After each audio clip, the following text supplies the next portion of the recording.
Hello, this is Bob Gray Sr. Welcome to Ministry Moments. Every Friday, Lord willing, 3 o'clock Central Time, will come to you. You can go to Ministry Moments YouTube, Bob Gray Sr., and I would subscribe, sign up. That way you'll get it every week, and you can watch it at your own leisure. You got time to set aside for it. It'll be a help to you. But I subscribe there, so make sure that you get it every week. For 3 decades, what I'm doing here is what I did with the pastors. Well, last year we had 195 pastors that came to our clinic, and I taught. This is what I did every year for 3 decades. Just very practical, very helpful. I think very helpful. I wish somebody had the knowledge and experience enough to teach me when I first got started. So I'm grateful for the opportunity. But you can also go to Ministry Moments podcast, your favorite podcast, and get it there, and you can download it on your phone, listen to it. And then Ministry Moments solvechurchproblems.com. I would prefer that one because there, honestly, there's so many different things that are there, that different tools and toolbox that you can take advantage of. Well, boys and girls, today we're going to talk about personal soul winning. Personal soul winning. So get your pen out, get ready, take some notes. Here we go. Number one, the local church is commissioned to win souls. You've heard of the Great Commission. Well, the local church is commissioned to win souls. Well, what in the world does that mean? Well, it means that the pastor organizes the church. We had 8 different times to go soul winning. My big push was Thursday night, 7 o'clock. I mean, I pushed it hard. But it's up to the pastor to prepare. So we had 8 different times for people to go soul winning. And that was the commission. That's my job as pastor. That was my job, to organize it, teach and train, and make sure that as a church, we were doing it. I wanted people to show up Thursday night, or that was my big push, but all the other times. And so please understand, the local church is commissioned to win souls. So the pastor organized. Number 2, the individual is commanded to win souls. So there is a commission to win souls, which is given to the church, and the pastor organizes soul winning times and teaches and trains and so on. That's the commission. That's what, as a church body, we're commissioned to do that. But as an individual saved person, you are commanded to win souls. We had a mailbox that was put out by the office door, and we had a little not 3 by 5, well, maybe they were 3 by 5, convert slips, what we call them. And when you led somebody to Christ, now we didn't want you to fill it out in front of the person you led to Christ, but put them on a prayer list and get the pertinent information, address, phone number, and so on. And then those convert slips were put into that mailbox out the office entry. And our records, Mrs. Robinson, our records secretary, would empty that each day, Monday and Tuesday and Wednesday and Thursday and Friday and Saturday and Sunday. And then she would type it up and put it in the computer. And then we would spit it out with all the information, which was great help. And 171 Sunday school classes. It was a tremendous help. We had 40 bus routes, tremendous help.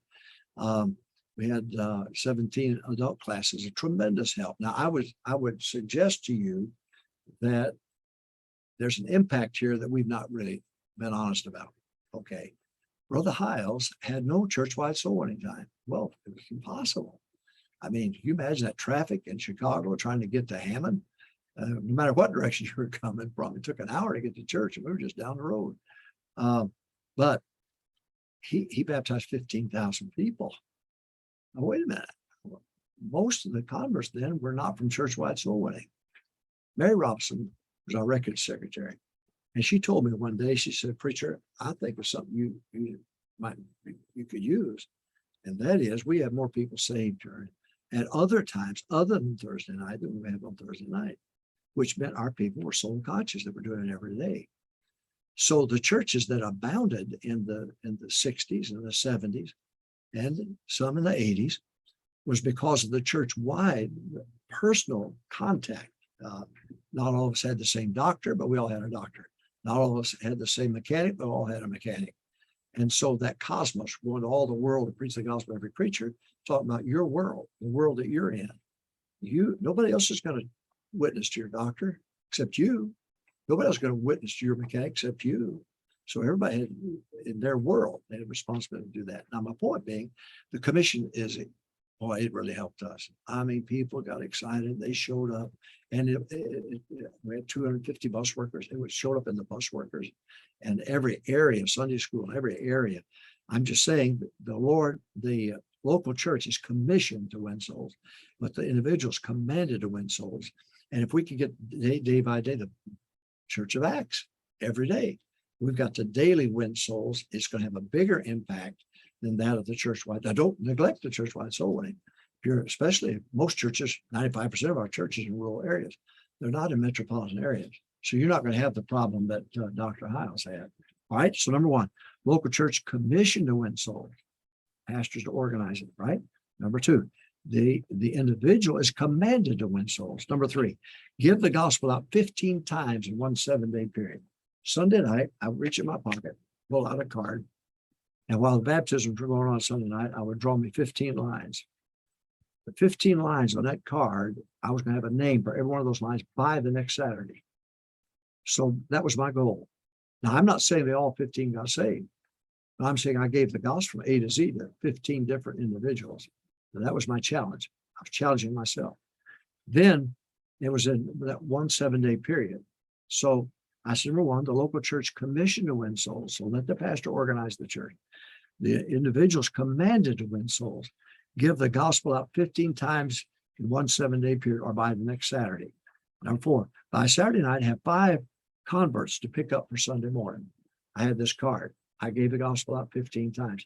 I had by Saturday night 5 names, at least 5 names circled that said, come by and pick me up. Now, it's a matter of numbers, whether you like it or don't like it. It is. And so if you will do this, give the gospel to 15 different people by the next Saturday, have 5 lined up by that Saturday night who said, yes, I will come to church with you. Now, the people I may have led to Christ on Tuesday or Wednesday or Thursday or Friday, not just Thursday night. And, but they committed themselves. And I went by on Saturday to follow up and say, look, you're going to come with me, right? Right? Yes, I am. Okay, I'll be by Sunday morning, pick you up at 8:30 or 8:15 or 8:45, whatever it might be. And I had it next, but I had 5 lined up by Saturday night. Are you listening? All right. Talk about personal soul winning now. The local church commissioned to win souls. The individuals commanded to win souls. Give the gospel to 15 folks in one 7-day period.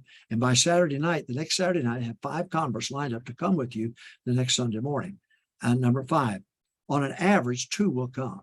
Out of the 5 that said they would come, 2 will come. Why? They're just people. I don't know. Are they scared? I don't know. But I know in my case, an average of 2 came. Next, number 6, then 1 of the 2 would get baptized. That was the parameters that I set down. I'm a numbers nut. I know it. Okay, I'm sorry. But so I have 15 lines, 15 gospel, but not all got saved. All right. Then I circled 5 by the next Saturday night. Then I went by and 2 of them would come with me the next morning. And on average, 1 would get baptized. Now, number 7, the ones who don't come are potential baptisms in the future. Do you realize what I've done? I call it loading the wagon. Do you realize what I've done? I've given the gospel to 15 people. Those are potential follow-ups right there. 5 said they would come. Only 2 came and 1 got baptized. Well, I've got 3 potentials then, and I've got 1 potential for baptism that didn't get baptized. You follow what I'm saying? Now, if you do this every week of the world, you have what I call loading the wagon. Now, I learned something from Jim Lyons years ago. I had Brother Lyons, he of course was with Brother House, and we went to Hammond. But I had him when I first got here, I had him come over, and I spent a week with him. And he said after 2 weeks, it's hard to get him to come for some reason. And I found that to be true. But I like the idea of loading the wagon. All right. Number 7, go as far as they'll let you go. Paul said to Timothy, commit thou to faithful men. What does that mean? You better learn to read body language. Better learn to read it. Okay. If somebody said they were going to come, they didn't come. You go back and knock on their door, and they come to the door, and they have the look on their face. Yeah, good night. Here he is again. Well, don't waste your time or their time. Just say, look, here's my number. You need me. You call me. I ain't coming back. My time's too valuable. But I'd knock on another door, and they say, oh, preacher, I know I should have come. I'm just lazy. I slept. I'm sorry. I know I should have come. Now what they're saying is come back after me. Come back after me. So you've got to learn to read body language. You can't, nobody made me get saved. I wanted to. Nobody made me get baptized. I wanted to. Nobody made me join a local church. I wanted to. Nobody's made me to go soul winning. I wanted to. So you go as far as they commit thou to faithful men. It's their choice, not yours. How do you follow up on all these names on here? It's up to them, not me. If you want me to come back, I'll come back as many times as you want. But if you don't want me back, I ain't coming back. Dr. Tom Malone would say, if they ain't buying, I ain't selling. I love Dr. Malone. Number 9, last, aren't you proud of me? This is the last point. Do this for 52 weeks. What I've given you, do it for 52 weeks. I promise you're going to see results. Pastor, do it for the next 52 weeks. If you get 52 baptisms, 26 stick around, and half of them get with it, do you realize what you've done? Our churches that grew our church was probably the last of the Mohicans as far as great numbers were concerned. And but I'm telling you, it's because of numbers, because we reached a lot of people. And so I encourage you to do that. All right. We're talking about personal soul winning. The local church is commissioned to win souls. The individual is commanded to win souls. Give the gospel to 15 folks in one 7-day period. By Saturday night, the next Saturday night, I have 5 converts lined up for Sunday morning. On an average, 2 will come. On an average, 1 will get baptized. Now you've loaded the wagon. You've got names that you can follow up on if they want you to. If they don't, that's okay. 7, the ones who don't come are potential baptisms for the future. Right? Go as far as they'll let you go. Commit thou to faithful men. And do this for 52 weeks and see what happens. Take the challenge. Take the challenge and do it and see what happens. God bless you. Thank you for joining me. I look forward to this every week. So the Ministry Moments, subscribe, YouTube, Bob Gray Sr. That way you'll get it every week. And then you can go to Ministry Moments, SolveChurchProblems.com and subscribe to Solve Church Problems. You'll get this be available every week, or your favorite podcast supplier. Go there for Ministry Moments podcast, Bob Gray Sr. God bless you. Tomorrow, soul winning now. Preparation day for the Lord's Day. Let's get with it. Let's win soul. Get people lined up. God bless you. Have a great weekend.